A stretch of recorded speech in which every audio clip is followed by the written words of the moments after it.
এই জন্য আমরা হানাফি মাযহাবে আমরা 27 রাত্রিতে লাইলাতুল কদর করার চেষ্টা করি। আরেকটা হলো ঈদের নামাজ, এটা নিয়ে কথা কিছু সামান্য বলি। ঈদ লাইলাতুল কদরে আমি আপনাদের কিছু আলোচনা করবো ইনশাআল্লাহ, যদি তৌফিক দেন আল্লাহ। আমরা ইবাদত করবো এই রাতে, কিন্তু ঈদের নামাজ ব্যাপারে আপনাদের কিছু জানতে হবে। ঈদের দিন কিছু সুন্নত আছে না ভাইজান? কথা বলেন না কেন? আল্লাহু আকবার, আল্লাহু আকবার, লা ইলাহা ইল্লাল্লাহু, আল্লাহু আকবার, আল্লাহু আকবার, ওয়ালিল্লাহিল হামদ। এটা পড়তে বের হবেন, কি ঠিক তো? লাইলাতুল এই যে আপনি ঈদুল আজহাতে গোস্ত জবে করে খাওয়া লাগে, আর এটা হলো নাস্তার ঈদ। এটা কিসের ঈদ? কথা বলেন। ফিতর মানে বোঝেন তো? ফুতুর, ব্রেকফাস্ট, সকালের নাস্তা। আল্লাহ বললেন গোটা মাস ধরে তোমরা খাওনি, আজকে ঈদের মাঠে যাওয়ার আগে আজকে নাস্তা করে বের হও। এই জন্য এর নাম কি দেওয়া হয়েছে? ঈদুল ফিতর। এর নাস্তা খাওয়ার ঈদ। কিসের ঈদ? কর না কেন? নাস্তা খাওয়ার ঈদ। আর ওটা হলো ঈদুল আজহা, গোস্ত খাওয়ার ঈদ। এই নাস্তা খাওয়া গোস্ত খাওয়া ঈদ চিনে, কিন্তু জান্নাত খাওয়ার ঈদ ঈদে মিলাদুন্নবী চিনে না। কথা বুঝতেছেন নাকি? এরকম বাঙালি আছে না বাংলাদেশে?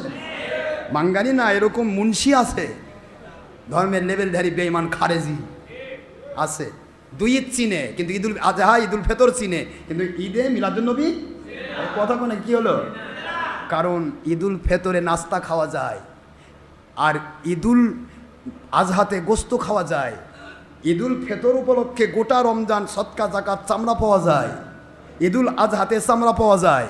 কিন্তু ঈদে মিলাদুন্নবীর দিনে রোজা রাখতে হয়, ওই দিন খাওয়াও হয় না, কিছু পাওয়াও যায় না।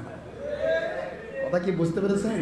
যার কারণে ঈদে মিলাদুন্নবী চিনে না। এই তো আমার বাংলাদেশে কিছু মুন্সি আছে, চূড়ান্তভাবে সুদের বিরুদ্ধে কয় না, ঘুষের বিরুদ্ধে নয়, হারামের বিরুদ্ধে নয়, ইসলাম বিরোধীদের বিরুদ্ধে নয়, নাস্তিকের বিরুদ্ধে নয়, খালি বিরুদ্ধে ঈদে মিলাদুন্নবীর বিরুদ্ধে। কথা কোন না কেন? এরকম আছে কিছু মুন্সি, নাকি নাই? যাক, আল্লাহ বোঝার তৌফিক দান করুন। তবে ঈদুল ফিতরে আমাদের কিছু সুন্নত আছে। বাড়ির থেকে আল্লাহু আকবার ধ্বনি দিয়ে বের হবে, কি মনে থাকবে তো? হুজুর বলেন এই ধ্বনিতে বের হলো, আসলো, নামাজ পড়লো, বের হয়ে গেল। ওই দিন আমার আল্লাহ বলেন যে আজকের দিনে আমি তোমাদের সমস্ত গুনাহ মাফ করে দিয়ে গুনার জায়গাটা আমি নেকিতে পরিবর্তন করে দিলাম। সুবহানাল্লাহ পড়বেন না জোরে? কিছু খেয়ে বের হবেন, সুন্নত। 3টা খেজুর, 5টা 7টা খেজুর, বা হয়তো সেমাই বাচ্চা, যেটা আমার বাংলাদেশে স্বাভাবিকভাবে হয়, এগুলি খাবেন, মিষ্টি মুখ করবেন, খাবার খাইলেন বা পোলাও খাইলেন, যা ভালো লাগে খাবেন, খেয়ে বের হবেন। আর তাকবীর পড়তে আসবেন।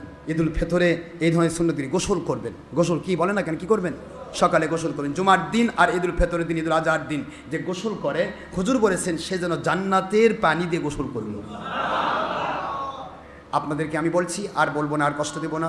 আমরা সবাই মিলে আল্লাহর সন্তুষ্টি হাসিল করি, আল্লাহর পথে নবীজির পক্ষে জুমাতুল বিদাতে শপথ নেই। আমরা যারা নামাজি হয়েছি, রমজান মাসে যে শয়তান নেই, শয়তান বন্ধ আছে, আবার শয়তান যখন সারা পাবে তখন যেন আবার শয়তান আমাদের নামাজ কারে না নেয়। কি কথা করছেন নাকি? আজকে যেমন মিথ্যা ছেড়েছি, রমজান পরে যেন পাকা মিথ্যাবাদী না হয়, কি কন? ঠিক না? এটা বুঝতে হবে। আমাদের ভুল তো হবেই, ভুল হবে, একটু আরে ঝোমেন, কিন্তু ভুলটাকে ভুল মনে করে তওবা করবেন, কি ঠিক আছে তো? আমরা ভুল করবো না, আসবো, ফিরে আসবো, মহান আল্লাহর দয়া ফিরে আসার চেষ্টা করবো। আজকে বাংলাদেশে তো এমনও মিথ্যাবাদী আছে, মিথ্যা কথা বলতে ভয় পায়, বুঝছেন? রোজা থাকে কয় না, কয় ভাই আপনি তো রোজা, আর রোজার দিন আপনি ব্যবসার এমন এক সময় আসছেন যে সময় মহাব্যস্ত আছি, আপনি একটু ঠিক ইফতারের পরে বা তারাবির পরে আসেন, তখন একটু কিছু বলা যাবে। তার মানে মিথ্যা কথা কবে ওই আগে রিজার্ভ করে রাখতেছে, মানে রোজা থাকে তো মিথ্যা বলে রোজার ক্ষতি হবে, এই জন্য ওই শেষ রাতে মিথ্যা কথা বলবে। কি কথা কি বুঝতেছেন? এরকম মানুষ সব বাংলাদেশে বহুত আছি আমরা, মানে কি করে মিথ্যা কথা কওয়া যায়। তাই আমরা যাতে করে আল্লাহর সন্তুষ্টির জন্য তাকওয়াশীল হই, আল্লাহ বলেছেন এই রোজা তোমাদেরকে তাকওয়াশীল বানাবে। এ মাসে যেমন ইচ্ছা করে হারাম কাজ করি নাই, এ মাসে যেমন ইচ্ছা করে ফরজ ওয়াজিব ছাড়ি নাই, এ মাসে যেমন নবীর সুন্নাত ছাড়ি নাই, এ মাসে যেমন নবীর দুশমনি করি নাই, এ মাসে যেমন টিভি দেখি নাই, এ মাসে যেমন হারাম করি নাই, সুদ ঘুষ জেনা ব্যভিচার চুরি ডাকাতি করি নাই, অন্য মাসেও আমরা এগুলি বাদ দিব। কি ঠিক না? ঠিক